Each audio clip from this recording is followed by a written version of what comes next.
Hi guys, and welcome to Freckle Finance. Today I thought I would show you the spreadsheet that I use for meal planning. I use this every single week. This is something that I created myself. I first start off, I have a blank template you'll see over here. A blank template that I copy and paste into a new week every week. I mean, realistically, I don't need to keep track of everything else that I had the weeks before, but I just keep adding, and maybe I'll find it interesting to go back to it otherwise. So then I list all the dates. You'll see, it ended on the 2nd, started on the 3rd. So I list all the dates that I'm buying food for this week. I decided to buy it up until the next Sunday to be good for that. And you'll see I have breakfast, lunch, dinner, and snack listed. Now, generally, we just go to the grocery store and kind of buy our snacks as we're there. So I don't tend to make that. However, if I really feel like I have a guest coming over or anything like that and I want a specific dessert or something, then I will add it into there.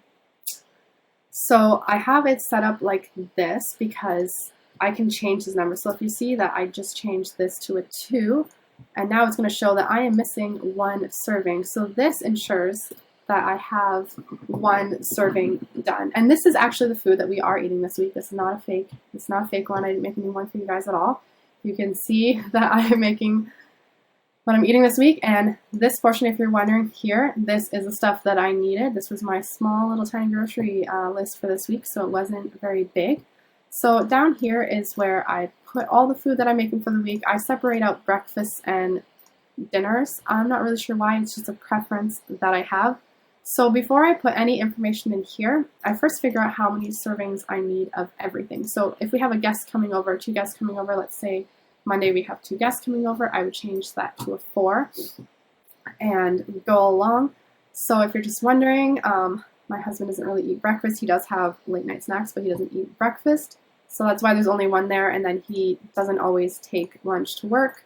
So that's why we have just Tuesdays and Thursdays have lunch, and his work does provide lunch some of the times.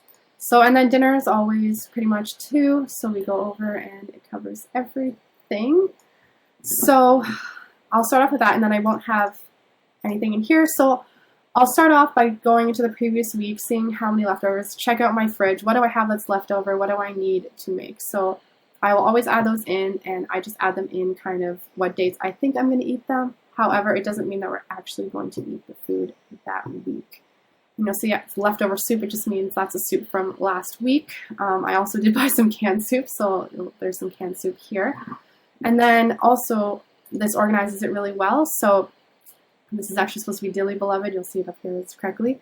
So this is a Looney Spoons recipe. So I put what page it's on. If I get it from a website, I will link to the website there. So everything's all handy. It's also really good because I have an app for Google Sheets on my phone, and I should have actually explained this in my budgeting video. So I can actually pull up any of this stuff at any time. So I don't have to go to a computer if I want to figure out, like, what am I supposed to make? I'm out of food. What was it that I planned on making? Sometimes there's a very specific reason that I do have something on that night, so I am able to check it from work or anywhere else because I do use Google Sheets.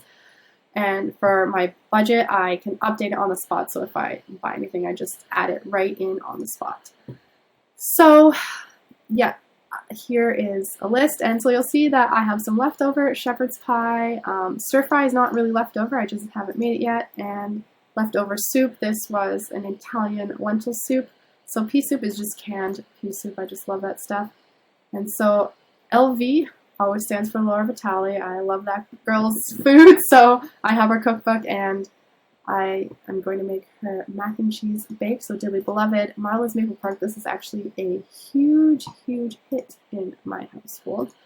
And I forgot that I had bought a bunch of pork tenderloin from Costco a while ago, and so there was one in my freezer, and I was like, yes, I don't have to buy as much meat this week. And then dal. I've never had dal before, so we're going to see how that goes. And then overnight oats. So I don't work strictly 9 to 5. I usually work early shifts Monday, Tuesday, and then the rest of the week I work a later shift. So overnight oats, I think I've talked about it several times, so I always have that. And then Big Western Omelet. This is actually, Michael Smith has a cookbook for like a lot of make-ahead meals. So it says that I'm going to make it actually, so it's July 3rd today. It says I'm going to make it today, but I actually have work off tomorrow. I'm not American, but I get Independence Day off anyways. So I'm actually going to make it tomorrow, so it's going to go over for the rest of the week. But, so that's how I ensure. So the recipes usually list how many servings. I usually follow it. If I've made the recipe before and I know that it makes more, then I'll adjust accordingly. However, usually I just end up having leftovers because sometimes we go out to eat. If we do go out to eat, I would just, let's say this night we plan on going out to eat, I just remove this, and I just say go out to eat. As you can see. So that was actually David Beloved. This is not my normal computer, so I'm not using the keyboard. And you'll also see that it has total servings for the day at the bottom. So what I actually did is on each individual one, I just have this add up, and then over here you'll see it just adds up. I can't remember where I actually added it from. Sorry, I didn't really look into the stuff beforehand. And so this here keeps track of the meals that I purchased. So I think that's along here, and I believe I had updated something and now it's no longer there. So that's why it's showing. And then total meals planned. So this is the planned portion of the meals. You'll also see here that I have 2 leftovers written. It is a meal that I am making on the weekend, and it's actually just going to have 2 leftovers into next week. So I usually like to have a little bit leftover into the next week, just in case I end up having a busier than expected weekend and I want some carryover to the next week so I don't have to necessarily cook dinner on a Monday night. However, I usually cook a lot of this beforehand, and meal planning like this allows me to figure out what I do need to cook when. And when I do put it up here, I don't just randomly put it everywhere. So there's some meals that, you know, I know particularly my husband doesn't like eating 2 nights in a row, so I try to spread it out a bit. Or there's meals where they go bad quicker, so you want to have them in a row. Or for example, like this is leftovers, so we made sure we actually ate this for lunch instead of dinner. We're having this for dinner tonight. So as you can see, this works really well for me just because everything gets added up, and you can work with this at the bottom. And you can see how many servings. So this is total servings. That's just saying -2. I can't for the life of me figure out what is extra on here. But so let's say there's 5 meals left. So when I go through a cookbook or I'm looking at a website, I'm like, oh, I have 4 servings left. This is what I need to work with. So either I'm making something with 4 servings or two servings, but there's not too many of those. Or if anything is larger, then I'm going to have leftovers for next week. So it just really helps me keep track. And this, when I'm food planning, including the time I look up recipes, because I'm usually pretty quick to, I've had a lot of these books for a while now, and I'm pretty used to what I want to make. It takes me maybe 10 minutes. It doesn't take that much time out of my life. This thing took a bit of time to create, but it also didn't take that long. And then I just like putting the grocery list here, and then because I'm already pulling up the recipes, and as I'm looking at them, I can just write the grocery list along here. And when I go to the grocery store, I already have the grocery list. Now, I could definitely improve on my grocery list writing skills and actually organize stuff in a certain order, but I haven't done that yet. So, and in case anyone was wondering, I just remembered that we had changed this to 4 for guests, and that's why it's showing -2.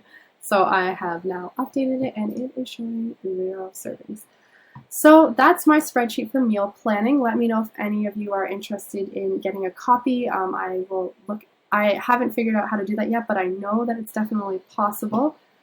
So I definitely think it'll save you guys a lot of time when it comes to figuring out food planning. I used to write everything by hand, and then one day I got really obsessed with Google Sheets, or basically Excel, and that's when I started doing the budget, and then I just started putting like everything into Excel, and this has saved me so much time because I don't have to rewrite all of this again. You don't even really have to change the dates. I just do so that when I refer back to it later, I know what day I'm actually supposed to be on and what I haven't cooked yet and stuff. So, yep, this is my spreadsheet, and this is a huge, huge time saver for me. If you haven't subscribed already, make sure you click that subscribe button below. As well, you can also like me on Facebook. And let me know if you guys like this style of video. I can definitely do more. Ask questions. If you want to know how I created these sheets themselves, I will look into I don't have to look into how to make it. I know how to make it, but just let me know, and I will definitely make this video. This is the first time, I've sat down and done a video like this, and it's definitely a lot easier than I thought. So put your comments down below. Any questions you have about my meal plan in general and how I work this, definitely just comment down below and I will answer. I do usually get back in a pretty timely manner as well. I think the most it's usually been an hour before response time, so definitely you don't have to be concerned about not getting your questions answered, because I will answer it. And as always, no matter what your financial situation is, try to have a great day. Bye!